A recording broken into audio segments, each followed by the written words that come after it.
मतलब मतारी पर इतना गंभीर आरोप पार्लियामेंट और बाहर लग रहा है, और बेटवा जो लीडर ऑपोजिशन है वो मस्खरेपन पे उतरा हुआ है। और ये बच्चों जैसी हरकतें कर रहा है। ये लोकसभा में नेता विपक्ष है और संसद के अंदर ये क्या क्या करतूत कर रहा है।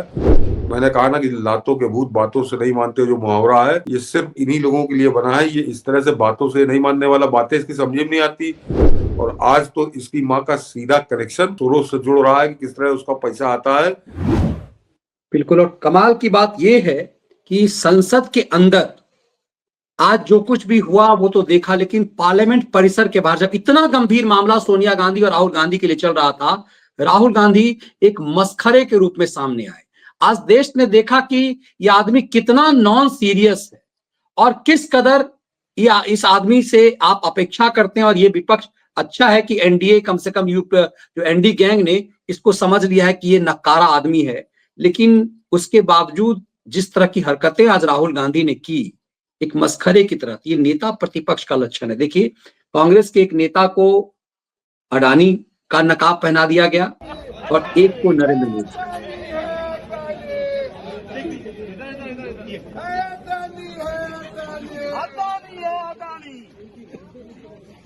और इसके बाद एक दूसरा फ्रेम है जिसमें राहुल गांधी खुद आते हैं और राहुल ने बाकायदा इंटरव्यू किया है।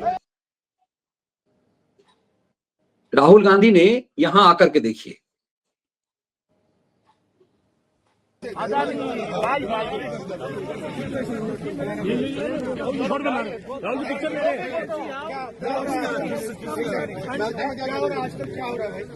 मैं जो भी बोलता हूँ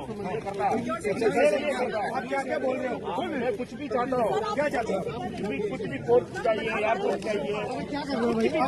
मोबाइल नीचे कर दो यार, मोबाइल नीचे कर दो। मोबाइल प्लीज नीचे, मोबाइल नीचे, मोबाइल थोड़ा नीचे। हाँ, भाई होने तक भैया ये पार्लियामेंट छोड़ देना भैया। देखते हैं आपका रिश्ता, आपके रिश्ते का माइक ऑन है भैया। हम दोनों का एक ही है। मैं जो भी बोलता हूँ हम दोनों मिलकर सब करेंगे। अच्छा, और कब से आपकी पार्टनरशिप चल रही है? माइक लगा, माइक थोड़ा नीचे कर लो यार लगा तो माइक फ्यूचर आपका माइक नीचे कर लो थोड़ा सा। हमारा पूरा हम क्या करें? अच्छा करेंगे, पार्लियामेंट क्यों नहीं चलने दे रहे हैं? हम सारे ऑपोजिशन को, मतलब वो आदमी गायब है, अमित भाई आए नहीं थे आज हाउस में। अमित भाई से पूछना पड़ेगा। मैं जो भी बोलता हूँ ये बड़े सीरियस लग रहे हैं। ये कम बोलते हैं आजकल, थोड़ा टेंशन में मतलब मतारी पर इतना गंभीर आरोप पार्लियामेंट और बाहर लग रहा है, और बेटवा जो लीडर ऑपोजिशन है वो मस्खरेपन पे उतरा हुआ है। इसके लिए मनीष जी, आज समाजवादी पार्टी का जो प्रवक्ता है वो आईपी सिंह, उसने एक ट्वीट किया था कि उम्र 55 की और दिमाग बचपन का, तो वो बिल्कुल एकदम इसके ऊपर सटीक बैठता है कि ये बच्चों जैसी हरकतें कर रहा है। ये लोकसभा में नेता विपक्ष है और संसद के अंदर ये क्या क्या करतूत कर रहा है। इस लोगों ने देख लिया, इस पर क्या चर्चा की जाए। ये आदमी, मैंने कहा ना कि लातों के भूत बातों से नहीं मानते, जो मुहावरा है ये सिर्फ इन्हीं लोगों के लिए बना है। ये इस तरह से बातों से नहीं मानने वाला, बातें इसकी समझ में नहीं आती।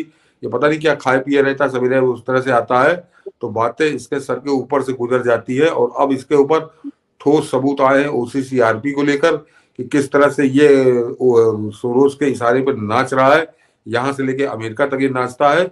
और आज तो इसकी माँ का सीधा कनेक्शन सोरोस से जुड़ रहा है कि किस तरह उसका पैसा आता है वो एफडीएल एपी पे, और वो बाद में राजीव गांधी फाउंडेशन से जुड़ता है। तो इसके बाद इन दोनों माँ बेटों को मनीष जी दंड के अलावा ये बातें और चर्चा, और तो बड़ी चर्चा हो, 2 दिन चर्चा हो, इनसे कोई हल नहीं निकलेगा। और मैं फिर कह रहा हूं कि ये आज का जो घटनाक्रम है ये भारतीय राजनीति एक ऐतिहासिक मोड़ पर खड़ी हो गई है। यहाँ से या तो ये शुद्धिकरण की तरफ जाएगी, और अगर इनके साथ कोई नरमी बरती गई, इनके खिलाफ कोई कार्रवाई नहीं हुई, ये इसी तरह जैसे नड्डा जी कह रहे थे चर्चा हो जाए, ये अगर चर्चा में होती रही तो आज के बाद ये बड़े विध्वंसक मोड़ लेगी। क्योंकि इतने ज्यादा ये नंगे कभी नहीं होंगे जितने नंगे रंगे हाथ ये नंगे हुए हैं। और 77 साल के इतिहास में कभी इस तरह से परिवार नंगा नहीं हुआ, सबूत के साथ कि ना तो सोनिया गांधी की औकात हो रही है कि आकर जवाब दे, ना इसकी औकात हो रही, तो ये तो बचपना कर रहा है, इसकी तो छोड़ दीजिए। और ना ही किसी नेता की, बड़े नेता की औकात हो रही है, वो आके रूल जुनून बात ट्वीट कर रहा है पवन खेड़ा। लेकिन जब इस तरह से आपके शिकंजे में आए हैं तो इनको पूरी तरह से सबक सिखा के ही छोड़ो। और अगर आप चर्चा और पॉलिटिकल गेन, तो ये बेशरम लोग ये इससे अगर ये बचे, इससे अगर ये निकले, इनको लगा कि हमारे ऊपर कार्रवाई नहीं हुई, तो मनीष जी इनका मनोबल दुगने हो जाएगा, इनकी ताकत दुगनी हो जाएगी और ये दुगने जोश के साथ भारत की पीठ में छुरा मारने का काम करेंगे। जिस तरह से ये अभी एफडीएल एपी के जरिए कर रहे थे कि सोनिया गांधी उसकी को फाउंडर, और वो बैठ के पाकिस्तान के गाने गा रहा था, वो कश्मीर को पाकिस्तान का पक्ष रख रहा था। तो ये इस तरह से खुलेआम फिर सोनिया गांधी संसद के अंदर दहाड़ेगी कि कश्मीर उठाकर पाकिस्तान को दे दो, और 370 के पक्ष में दहाड़ेगी। तो ये अब भाजपा के कोर्ट, ये इतना जो रायता फैला है, अब गेंद भाजपा के पाले में है कि भाजपा इसको क्या करती है। ये इसी तरह से टाइम फिश, और अगर ये टाइम फिश हुआ मनीष जी, तो फिर ये बड़ी सौदेबाजी, जनता यही समझेगी कि कोई बड़ी सौदेबाजी हुई और माँ बेटे के सामने एक बार फिर भाजपा लेट गई। अन्यथा इतना जब खुलकर सामने आया है तो इनको दंड मिलना चाहिए, और इनके संबंध आज के नहीं है मनीष जी।